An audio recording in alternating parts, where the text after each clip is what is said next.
What is up, Nickel City Mafia? My name is Riku Mukherjee. This is the 5 of 6 podcast. As you can see, I am going absolutely solo tonight. My co-host Tony is traveling this week, so he will not be able to join me to do the show. But we're going to do a quick pod today since it's just me. We're going to talk about the Honda Classic upcoming this week. We're going to do a little recap of the Genesis from last week, and then talk about bets one and done and call it a day. So yeah, if you are new to the show, please drop a nickel and like and comment on the video. Subscribe to Nickel City Mafia on YouTube. Join our Discord. All the information is in the information below me in the link to this show. If you're joining the podcast live, please feel free to leave some questions. I'll be happy to answer them for you. Since Tony's not here, I'm not going to have any fancy slides today. I will share my screen for Fantasy National, which is what I use for my research process and usually what I'm looking at during the show anyway. So I'll just share it with you and we can just kind of talk through the field this week. But quickly about last week, fun tournament, Tigers tournament. I'll just start off by talking about Tiger.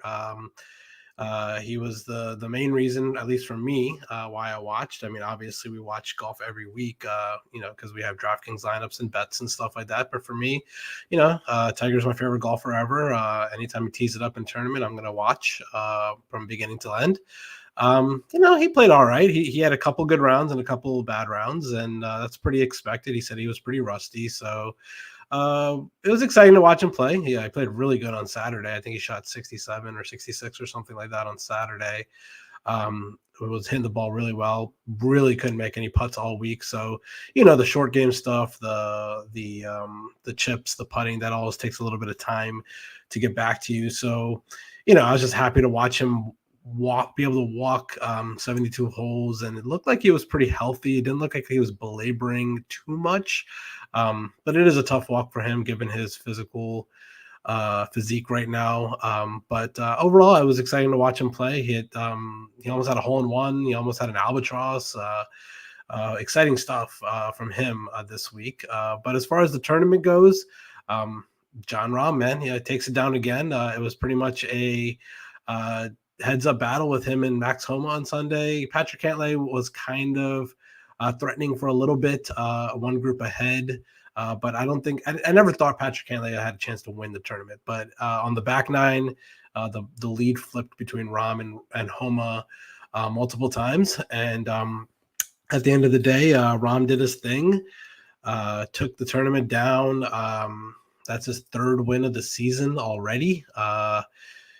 Century Tournament champions, American Express, and now the Genesis. In the tournaments that he's teed it up so far this year, a total of 8 golfers have beaten Jon Rahm, which is pretty phenomenal. So he's beaten about 98% of the golfers that he's played against this year. So he's obviously, number one golfer in the world, hottest man on tour. It was pretty rough on Sunday for me because, especially for me and Tony, because we both had Homa tickets. Like we talked about last week, it's pretty automatic for us to bet Homa in California. Did his thing again. He was in the final group. He was right in contention in the back nine on Sunday. I never had a good point for where I was like, man, I really should probably hedge with Rahm here. I kind of wanted to ride I think I had him at like 18-1 or something like that. I kind of wanted to ride that ticket out as long as possible. And I just never got a real point to hedge. And by the time Rahm took like a 1-stroke or 2-stroke lead, the odds were just terrible. So I just took the L there. DraftKings overall for the week was a little bit down. So a little tough tournament. I had fully faded Rahm on the week that I had, I mentioned that in Discord when I did my Wednesday write-up. I was fully fading Rahm, and I just don't think I can make that mistake ever again, at least not for the foreseeable future. He is the hottest player on the planet. Things might change a little bit moving forward just because, historically, Rahm hasn't been the greatest player in Florida. And we're obviously heading into the Florida swing now with Honda this week. Rahm's not playing this week, but he'll play next week at Bay Hill, which is an elevated event, and then the Players and Valspar. So I don't know, man. Rahm's going to probably play next week in the Players, and He's not the greatest player in Florida, to be completely honest with you. He's phenomenal in California and the desert. Obviously, those are places where you must absolutely play Jon Rahm every year. But in Florida, things might change a little. We'll see. I gotta see how he plays at Bay Hill next week before I make a decision on him and the players. But it's really tough to fade him. He's just uh, tee to green. He's just amazing. Putting his short game is just amazing right now. Max Homa played great also. Cantlay played great also last week. So it was a pretty interesting tournament. A couple of the names up there last week that we weren't expecting. Keith Mitchell was up there. Lee Hodges was in there for a little bit. It was an interesting tournament last week, but at the end of the day, Jon Rahm takes it down. He hoists the trophy, takes nice pictures with him and Tiger at the trophy presentation. So congratulations to him. Another win for him. And then we get into this week with the Honda. This is interesting because it is a very, very, very, very weak field. I'll pull up the screen for Fantasy National in a second, but I just want to talk about the field real quick. It's a weak field because it's sandwiched in between two elevated events, which was the Genesis last week and API at Bay Hill next week, which is also a $20 million purse, $3.6 million to first. So pretty natural kind of week for the top players to take a bye because you have the elevated events surrounding it, and then you have the players right after that, and then match play a couple weeks after that, and then the Masters a couple weeks after that. So you know that these players aren't too interested in playing week after week after week after week. So you know you're naturally going to get a couple lapses in field or lulls in field, I guess, during the PGA Tour season now, and it happens to be this happens to be one of the weeks because of the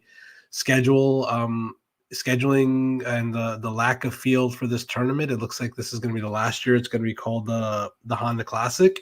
Looks like Honda's pretty mad about the field, I guess, and they're dropping their sponsorship. So I don't know what it's going to be called next year. I don't know if we're going to even have this tournament next year, which would really suck, to be completely honest with you. I like this course, PGA National. It's a nice, it's a nice difficult track with a lot of water, pretty long. They have a famous stretch of holes called the Bear Trap on the back. I think it's 15, 16, 17, or maybe just 16 and 17. I'm not sure, but really, really tough stretch of holes there with a lot of water in play. Obviously, number 17 is the par three, pretty much like an island green over the water. I think it's like over 200 yards. Very, very difficult hole. This is the course where we see the most amount of water balls throughout the year, probably. So very, very difficult track. The winning scores. Let me see what the winning scores have been here. I'm not really sure what the winning scores have been, but it's got to be in the single digits. I think last year Sepp Straka won at maybe 9 or 10 under. A couple years ago, Sung Jae, I believe, same thing, maybe 10, 11 under, but it doesn't get past much past double digits, if it even gets to double digits. So it's like 9, 8 under. So the cut line is going to be usually over par. So very, very difficult track. It's a place where you like to see, it's a good test of golf. So it's tough to potentially think that this tournament's not going to exist in the future. Maybe they can have a rotation of elevated events. I don't know. And maybe this could become an elevated event in the future. I don't know, but it'd be nice to see some of the best players in the world at this tournament. I'd like to see Jon Rahm and Scotty Scheffler and Rory play this tournament. To see how they would play here, because like I said, it's a weak field, it's a tough course, and it's not that exciting. But at the end of the day, we're still betting, we're still playing DraftKings, so we still have guys salaries that we want to construct lineups with. We got nice prize pools, 100K to first, 200K to first, stuff like that. So still going to be playing the DraftKings. We're still going to talk about the field. Let's see here. We got Hi, Dirty Dangles. Welcome to the show. If you're new, please subscribe to Nickel City Mafia and like the video and comment on the video. All right, so let's get into it. I hope I do this correctly. I'm going to share my screen here. Let me see here. How do I do that? Okay. All right, perfect. There we go. All right. So I hope everyone can see that. Let me see if I can make it a little bit bigger. Yeah, that looks a little bigger. Okay, perfect. All right, so let's just talk about the field here, the pricing here. Pretty interesting pricing this week. We only got two guys above 10K. Usually, we usually get three or four guys, but because of the strength of this field, it looks like it's going to be only two guys above 10K this week. Sungjae Im at 10,700, Shane Lowry at 10,400. I'm assuming both of these guys are. I mean, I don't really have ownership projections or anything like that yet. Actually, you know what? I can probably pull up some ownership projections here. Let's see here. I will open that up in a different tab so we don't. Okay. Yeah. So Sungjae and Shane Lowry looks like they're the only two guys above 10K. And yeah, ownership is looking like it's flooding to these two guys. I wouldn't put it past you guys if you guys want to play them both in the same lineup. If you do, then I think it leaves you about $7,200 to fill in four guys for the rest of your lineups. But I'm pretty sure Sungjae is going to be the most popular play on this slate. So if he's going to be super, super popular and Shane Lowry is going to be a pivot off of him, I might go to Shane Lowry. This screen that I have up right here, this is going to be last 36 rounds throughout all courses here. So I'll just kind of go through everything and kind of see what I like. I also have another tab open here that shows tournament. This is the ownership screen. Hold on, let me go back to tournament. So I have this screen up also that shows like tournament history and strokes gained total throughout this tournament. So as you can see, for both of these guys, they obviously have pretty good history. Sungjae missed the cut here last year, but Shane Lowry got a runner-up. Sungjae has a win here in 2020. Shane Lowry's never really missed a cut here over the last 5 years. So I like both of these guys. Obviously, they're both pretty good, solid plays here. As you can see, strokes gained total over the last 36 rounds. Sungjae's number one. Tee to Green, he's number one. DraftKings points number one. So he's going to be the most popular guy here at a soft price of 10,700. I would not blame you guys for starting with Sungjae Im. He's definitely going to be the start of many, many cash game lineups. If his ownership projections get up to 30-35%, it might be a nice little fade for me. As you saw earlier, he did miss the cut here last year, so it's not like he's incapable of missing the cut here.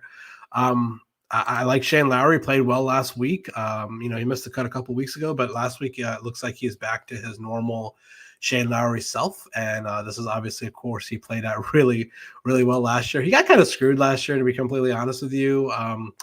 Sepp Straka was a group ahead of him, and he, from what I remember, Sepp Straka hit his tee shot and hit his approach, and it was like drizzling at that time. And then like Shane Lowry, like I think he had to make birdie on the last hole to force a playoff. And it's a par five, so it's an easily birdieable hole. And Shane Lowry stepped up to the tee box, and then it just literally monsooned on him. And he kind of, I don't even know how to describe it. Like he just forgot how to play golf in the rain for some reason. Like I understand it's difficult conditions or whatever, but it was a really bad break because just for like 15 minutes, it just like rained so hard, and they obviously weren't going to pause the tournament on the last hole of the tournament. So he had to play that last hole in like basically a monsoon. And I think he ended up bogeying it or parring it and couldn't force the playoffs. So Sepp Straka ended up winning the tournament. So he played really well last year. Overall, when it comes to difficult courses, we know Shane Lowry plays really well.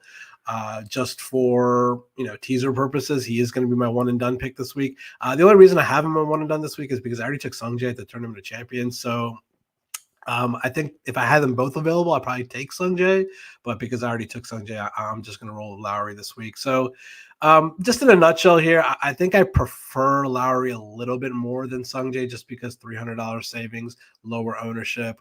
But I definitely would not mind playing both of these guys, both of these guys in the same lineup. Moving down into the 9K range, you can see it's a who's who of guys here. These are guys that are typically not in the 9K range. We got Chris Kirk, Billy Horschel, Alex Noren, Minwoo Lee out of nowhere. I know he's a big European tour guy, DP World Tour guy, but this is from what I remember, his first start on the PGA Tour this year. So he just kind of comes out of nowhere and gets priced at 9,400. Underneath him, Matt Kuchar, who played really well last week. Aaron Wise, who's been playing pretty bad recently. But he's still, class of golfers. He's still pretty good. Denny McCarthy and Thomas Dietrich.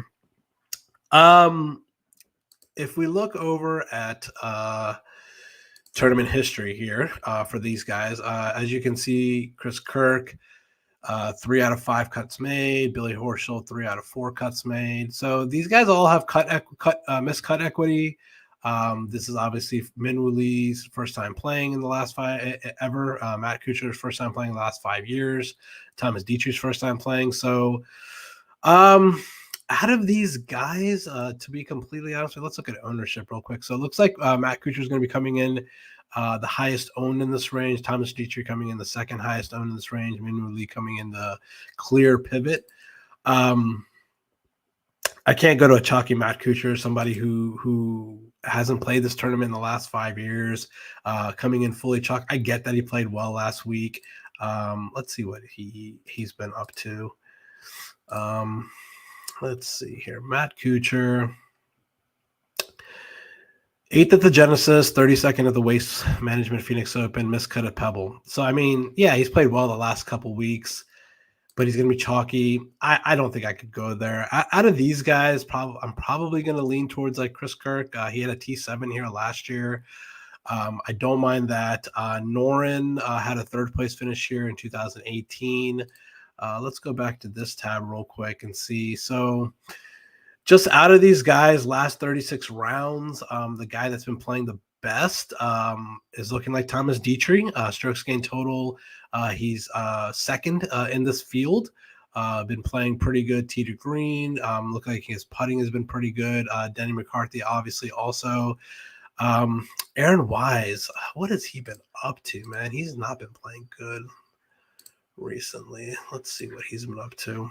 Aaron Wise, 2 straight miscuts, Phoenix Open and the American Express, not hitting the ball good. I don't think I can go to Aaron Wise here. Just don't like what he's been playing recently. So if I'm going to rank these players, I'll probably say Thomas Dietrich, even though he's never seen this course before. I'd say Thomas Dietrich is probably my favorite play at 9,000 flat. I like Denny McCarthy. I think Denny McCarthy's best putting surface. Let's see. We know he putts good on every surface. Yeah, Bermuda's his best out of Bent, Bermuda, and POA. So he's coming to. We obviously know he's one of the best putters in the world. Obviously, you can look at the screen. Sixth in this field in strokes gained putting, and he's bent grass putting. So I'm probably going to say my three plays in this range are going to be Chris Kirk, Denny McCarthy, Thomas Dietrich. Probably can go in any sort of order there, in all honesty. I probably go Dietrich 1, Kirk 2, Denny McCarthy 3 for my 3 favorite plays here.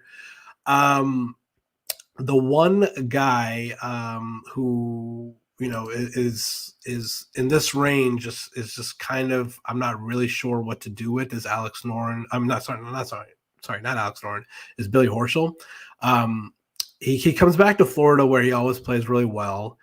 And I don't know, man. T16, T42, T16, 3 out of the last 4 years and a miscut before that. Nothing great. Nothing better than a T16. At $9,700, you got to get something better than a T16 here. So I think, and in general, like, as you guys know that watch this show, like I hate Billy Horschel anyway, so I don't think I could play him. So yeah, for me, Matt Kuchar, easy fade. Aaron Wise, a fade for me also. Minwoo Lee, I just don't know why he's priced here, to be completely honest with you. It's obviously a nice GPP play if you're going to play tournaments, because he's going to be super low owned. But yeah, for me, it's Dietrich, it's Wise, it's McCarthy, and those are the guys I'm going to be playing in this range. All right, let's drop down to the 8K range here. Yep. All right, so we're starting off with it. I'm going to scroll down just a little bit here. Does that look good on the screen? Yep. All right, cool. Yeah, we start off at 8,900 with Taylor Pendrith. Then we go down to JT Poston, Adam Svensson, Johnny Vegas at 8,600, all the way down to Garrett Kigo at a flat 8,000. All right, let's check out the tournament history here for these guys. Taylor Pendrith looks like he's played it one time, T25 last year. JT Poston, 3 out of 4 made cuts, but nothing better than a T35. Adam Svensson, T9 last year, T59 in 2019. Johnny Vegas, 5 straight made cuts here, but nothing better than a T16. Sepp Straka obviously won this tournament last year. Couple top, T33, T27 the 2 years before that. So pretty good history here for Straka, but he hasn't been playing well recently. Harris English is interesting. He played pretty well last week at the Genesis. 3 made cuts here. He hasn't played this in 3 years, but 3 made cuts before that. Bez T25 last year. Garrick Higo T66 last year. Cameron Davis, 3 made cuts here also. So a lot of made cut equity in this range, but doesn't seem like there's a lot of upside in this range. I think the guys that have the upside in this range, just because we've seen it, is Sepp Straka, who won it last year, Adam Svensson, who got a T9 last year, and that's about it. Everyone else is kind of like in the 16 to 40 range as far as finishing places over the last couple years. So let's go back to this screen here. Out of these guys over the last 36 rounds, it looks like strokes gained total, the best one out of all these guys is looking like Taylor Pendrith and JT Poston. I don't think I can go back to JT Poston just because of what he did to me a couple of weeks ago when I was so heavy on him at Waste Management, and he just absolutely crushed me. Johnny Vegas is the interesting guy here. I'm going to pull up his profile here, and I'm going to share this screen with you guys. Okay, so remember this little where my mouse is showing his putting right here. His worst putting surface is obviously POA. Second worst is bent, and his best is Bermuda. So let's go to see what he's been doing recently. Genesis last week, 56th, minus 6.9 strokes putting. WN Phoenix Open, which is a Bermuda course, right? As far as I believe, or maybe it's bent, I'm not sure, but minus 3.2 strokes putting. Farmers, which we know at Torrey Pines is POA, minus 2.1. So, on the West Coast, he's been just god awful the last 3 weeks when it comes to his putting. His ball striking has been phenomenal. Look at this: tee to green 5.6, 8.1, 5.3. He has been hitting the crap out of the ball. The putting's been terrible. So, given that, and then giving back to where we saw right here with his Bermuda being his best putting, I'm going to go with Johnny Vegas here. I think he's my favorite player in this range. He was in my cash game lineup this last week. So I think I'm going to go back to him and just hope that his putter flips back to what he normally puts his baseline on Bermuda greens, and just the way he's been ball striking the ball last couple of weeks. I absolutely love it. And like we said, even though his best finish here is a T16, he's never missed a cut here. So maybe we get some upside out of him. Maybe he flips the putter and putts well this week. So for me, Johnny Vegas is going to be my favorite play here. I'm going to go ahead and say I'm going to fade Adam Svensson. He's going to be chalky because he played well last week. And he played well here last year also. So I'm going to go ahead and fade that just because it was all short game last week for him. I think he gained like 12 strokes around the green and putting, which is very, very scary for me. I don't like that. I think that's the part of the game that can easily flip back to the negative. So I don't like that at all. So for me, a chalky Svensson who's doing it all with a short game, I think I'll just go ahead and fade that. I'll go back to Straka. He won this tournament last year. What has he been up to recently? Let's see what he's been doing recently. 45th of the Genesis, 21st of the Century Tournament champion. So not great start to the season, but maybe he can come back here and get some good vibes and, play well again last year. We saw him do it last year, so why not again this year? So other than that, nothing really sticks out to me. I know we saw Cam Davis have some good history here, but he has been so bad recently. I can't get to him. I need to see a good tournament from him before I can get back to him. So I think for me, it's going to be Johnny Vegas 1, Sepp Straka 2. And then after that, it's probably like a tie between like Pendrith and Harris English, Where did Harris English ended up finishing last week? Let me check that real quick. Ended up finishing 12th at Genesis last week. 7.7 strokes gained total. He didn't hit the ball well, but he gained 8.8 strokes putting. So he did it all with the putting last week. So 2 missed cuts the 2 tournaments before that. Yeah, I can't go to that. Then just seeing what he did with the putter last week is kind of scary. So I'll just roll with Svensson, Vegas. Vegas, Straka, and Pendrith here, and I'll probably fade the rest of the range. To be honest with you, Garrett Higo. Let's see what Higo did last week. Okay, so he missed the cut at the Waste Management Phoenix Open, 20th at Pebble, 53rd at Farmers, 11th at American. So he's been playing all right. He's been pretty well off the tee. Tee to green's been hit or miss. He's kind of like a mixed bag. So at flat 8,000, he could be a little interesting. So I don't know. Maybe not. So I think for me, it's like a slam dunk to play Johnny Vegas here. And then Sepp Straka after that. And the rest of the range is kind of blah for me. It's just don't really have that much interest anybody else here. So those are my plays in the 8K range. Let me just take a quick sip of water here, if you don't mind.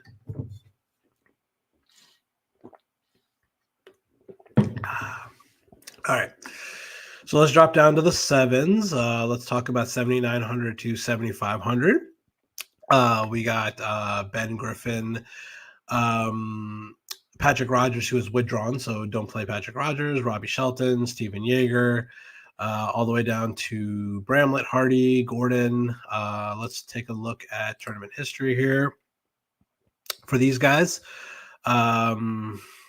Ben Griffin never played here. Patrick Rogers, like I said, is withdrawn.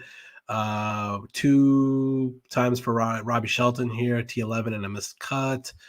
Nothing great there. Oh, actually, T11 in 2020 is not bad. Steven Yeagers made the cut last year, then made the cut 2019, so not bad. T9 last year for Lee Hodges, who played really well last week at Genesis. So that's a little interesting for me there. Aaron Rai made the cut last year, nothing special. Benny Ann. This is the name that interests me. If let's go back up to the top here, and if we just sort by strokes gained total at this tournament, the number 1 name at this tournament is Benny Ann. He didn't play here last year. He wasn't on tour. He was playing Corn Ferry. Missed the cut in 2021, but before that, a T4, a T36, and a T5.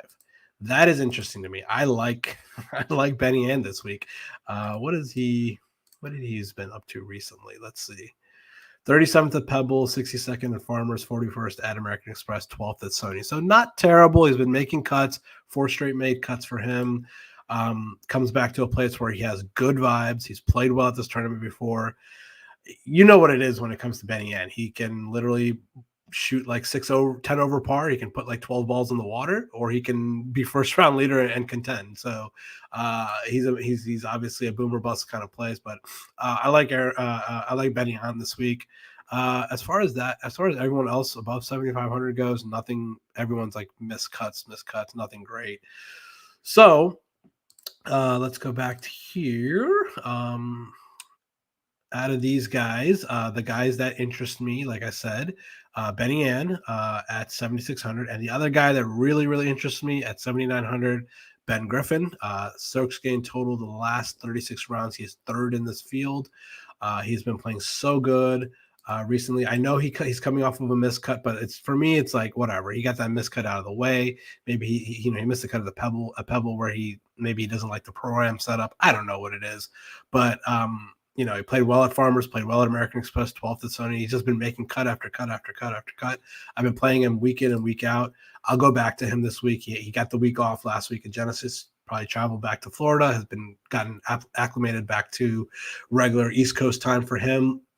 So I'll definitely go to Ben Griffin. Him and Benny Ann are my 2 favorite plays in this range. Hayden Buckley is interesting also. Let's see here. He obviously he got the runner-up at Sony, then a miscut, then 29th at Phoenix, then a miscut. So if we're following that trend, miscut plays well, miscut plays well, this is a week that he's going to play well. So I like Hayden Buckley also. So for me, my number 1 play in this range is going to be Benny Ann. My second favorite play in this range is going to be Ben Griffin, and my third favorite is going to be Hayden Buckley. All right, let's go down. Joseph Bramlett's also kind of an interesting name at 7,500. 11th in this field in strokes gained total the last 36 rounds. What did he do here last year? Let's see. Okay, so 2 missed cuts here, 2021, 2020. He's actually played really bad here. So that's a little scary. So I don't think I can go to him. I need to see something out of him at this tournament before I can click that name. All right, dropping down below 7,500. Led off with Ryan Palmer at 7,400, Davis Riley, S.H. Kim, Danny Willett, who played well last week. Down to 7,000s, we got Mark Hubbard, Aaron Badley, Matthias Schwab, Harry Higgs, Samuel Stevens, Luke Donald. Let's go here. History-wise, Ryan Palmer's not bad. 3 out of 4 made cuts. He had a T4 here in 2019. I think that's the year. I don't remember who won that tournament. I think it was maybe JT, Keith Mitchell, maybe. I'm not sure. But Ryan Palmer here, 2019 T4. So pretty good history here. He's gained 13.85 strokes gained total over the last, however many times he's played here. Danny Willett, T48 last year. I like Danny Willett in difficult conditions, at difficult courses. The sucky thing is Bermuda's his worst putting surface. What has he been up to? So 18th at Genesis, 41st at 18T Pebble Beach, miscut at American Express. So he's gotten better over the last 3 weeks. So he's, this is a event that we usually see Europeans kind of get acclimated back before they make their run at the Masters. And so he's been playing well recently. I don't mind that. Webb Simpson, 7,300. That number right there that we're looking at, 14.97 strokes gained here.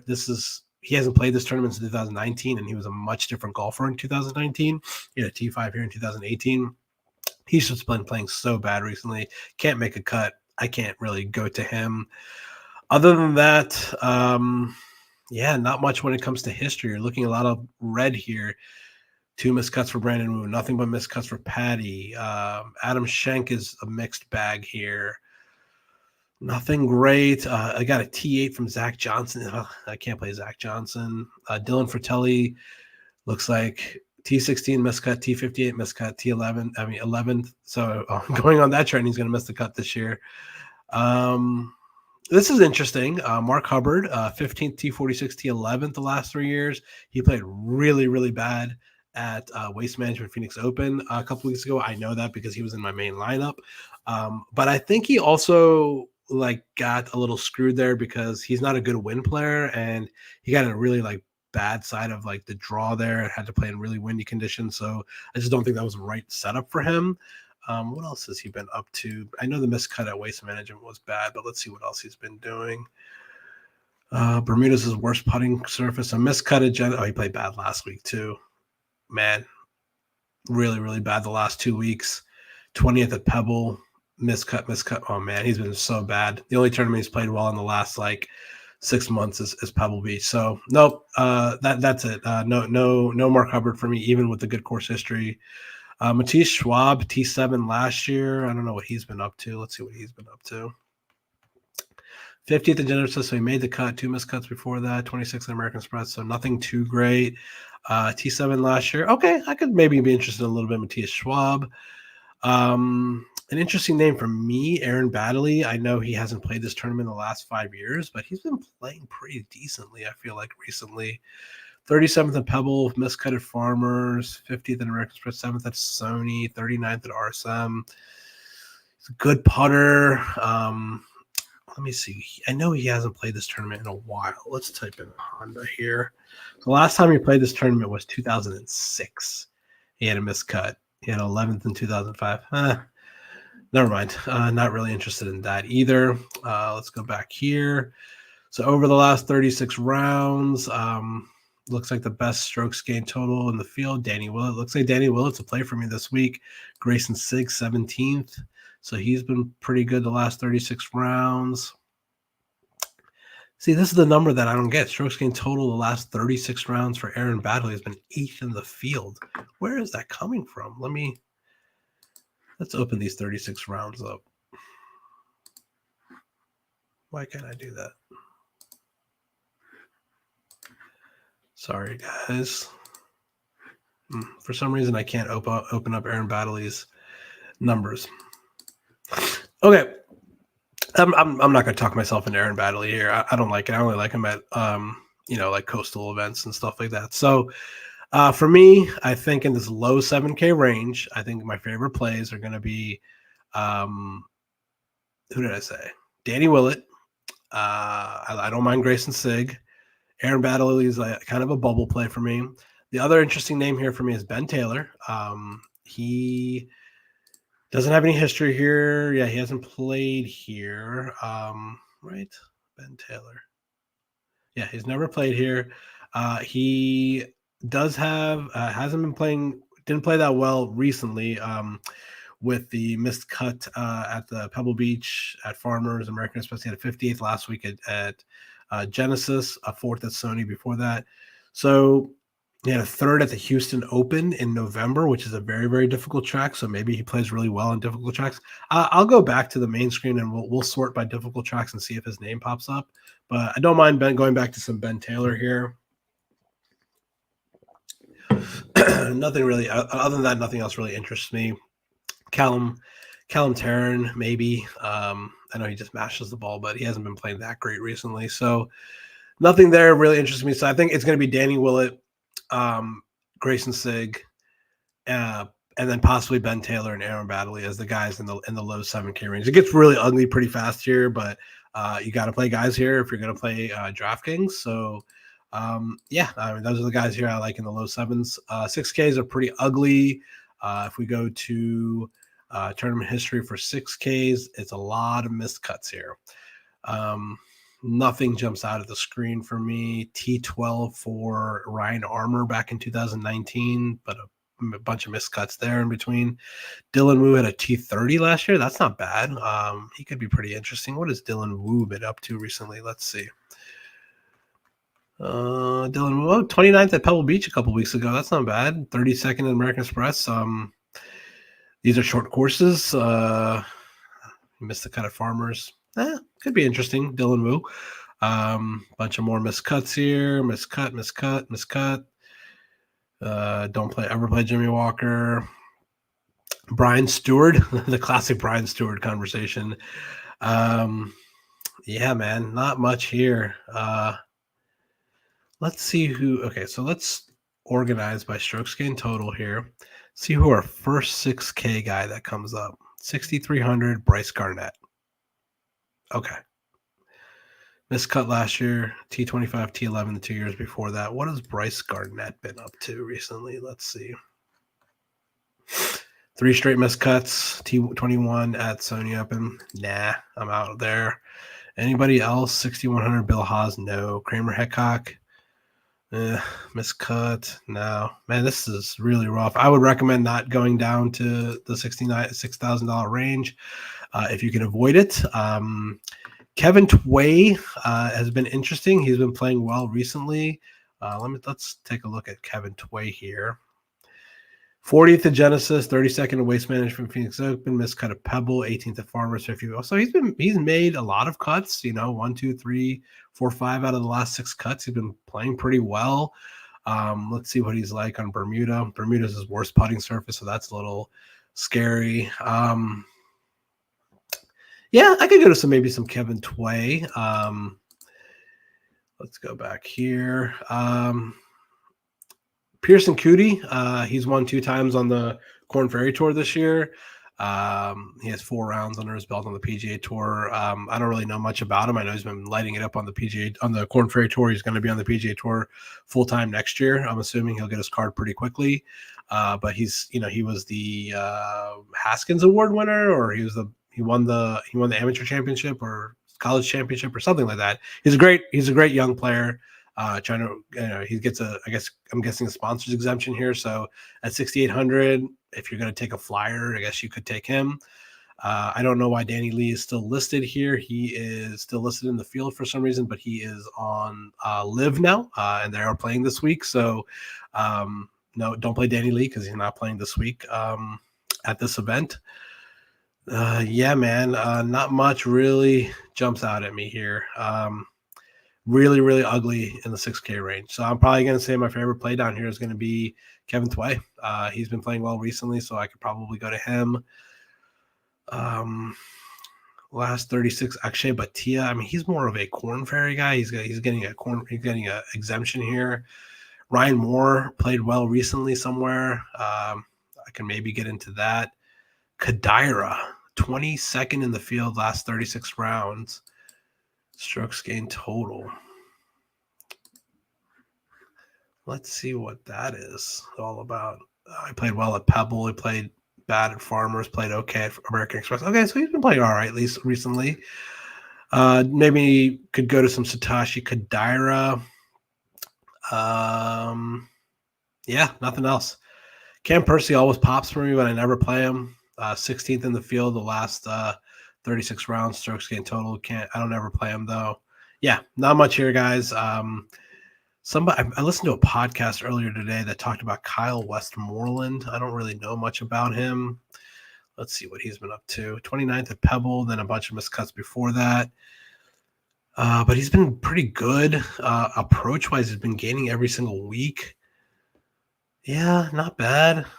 Maybe if you want to take a flyer down here, maybe you could get to him. I don't know, guys. Not much for me down in the 6K range. I would just try to end your lineups in the 7K range. So yeah, that's my run through. Sorry that was didn't give you much in the 6K range, but yeah, that's my run through for DraftKings. Bets wise, I haven't really looked at the board this week, but let me take a quick look at it right now. Let's see. We can share my screen here with the odds.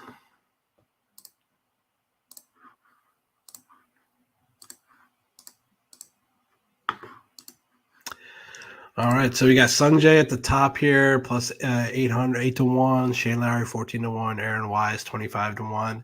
Out of this top range right here, the guys that I'd be interested in betting, Thomas Dietrich, I don't mind that at 28-1. Johnny Vegas, I like that at 35-1. Patrick Rogers is withdrawn, so don't bet him. Straka at 40-1, I don't mind that. Ben Griffin, I'm definitely in on that, 66-1. Dropping down a little bit more. Ben Taylor, 100-1. That's about it. Mark Hubbard, Matthias Schwab, 125-1. Just clicking some names here. Aaron Baddeley, 150-1. Yeah, those are the names I'm interested in. I definitely like Thomas Dietrich at the top. Shane Lowry at 14-1, I guess, is okay value. 14-1 seems pretty short, but I don't think I could get to that number. But yeah, Thomas Dietrich is probably where you could start your card and be kind of comfortable. But I definitely like this range right here with Johnny Vegas and Straka and Griffin, maybe even a couple of the other names in there. You could possibly throw in Taylor Pendrith at 33-1. Yeah, like as usual, on Wednesdays, I will put my write-up on Discord. I will put the betting card out, put any weather updates, putting my core plays, my fades, my pivots, all that stuff on Wednesday on Discord. So if you haven't joined Discord, please join it. We talk about it all. We talk about the tournament all week. We talk about football. We talk about golf, all that good stuff. Quick one and done update for you guys. I took the lead. I had Max Homa last week. I moved up to first place. Chris is right on my tail. In second place, he had Patrick Cantlay last week. Me and him, I have 3.6 million. He has 3.1 million. Heath is in third. Heath's not in this. In third is Jake at 1.7 million. Tony in fourth at 1.5 million, and Mike in last at 1.1 million. Obviously, last week was big. I got a second place check with Max Homa, and Chris got a third place check with Patrick Cantlay, all 7 figures, which really bumped us up. I've hit 2 out of the last 3 weeks with nice checks with John Rahm and Max Homa the last 2 weeks, which has bumped me up to first place. This week, I am going to roll with Shane Lowry. Tony is going to roll with Johnny Vegas. Mike is also going to roll with Shane Lowry.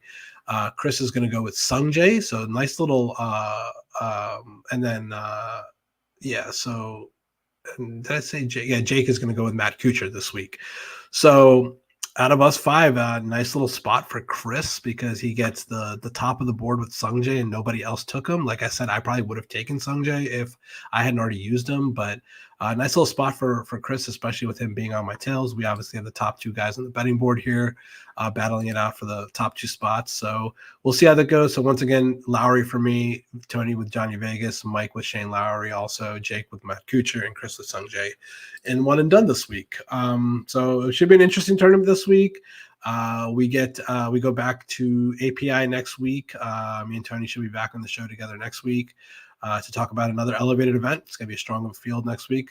So even though the field is weak this week, I'm still love golf. I'm still going to watch it. Still going to place DraftKings lineups. Still going to place bets. So the money's still the same. But it is kind of a little bit boring of an event to watch. It'd be nice to see. I don't really know what I want out of an event like this. So it would be nice to see some guys who we usually don't see at the top of the leaderboard. It'd be nice to see a guy win for the first time on the PGA Tour. I like those stories all the time. Maybe somebody like a Denny McCarthy. He has never won on the PGA Tour, so maybe him getting his first win this week would be interesting. It'd be nice also to see a battle between like Lowry and M and Chris Kirk get down to the wire. That'd be pretty interesting too. But overall, I like this course. Lots of water balls. So gets a little frustrating on Thursday morning when you play your DraftKings lineups and you see like half your players are already dead because they've hit the water like 3 times already. So that's never fun. But just remember, it's early on Thursday. The cut's going to be over par, so they have time to grind it back. So don't get too frustrated Thursday morning. Thanks for tuning in. I hope you guys enjoyed it. Sorry that I went a little long as a solo guy this week. Hope the research and the way we talked through it using the Fantasy National was helpful. And we will be back next week to talk API and recap the Honda Classic this week. Like and subscribe to the video, like and subscribe to Nickel City Mafia, and we will see you next week. Have a good night, guys.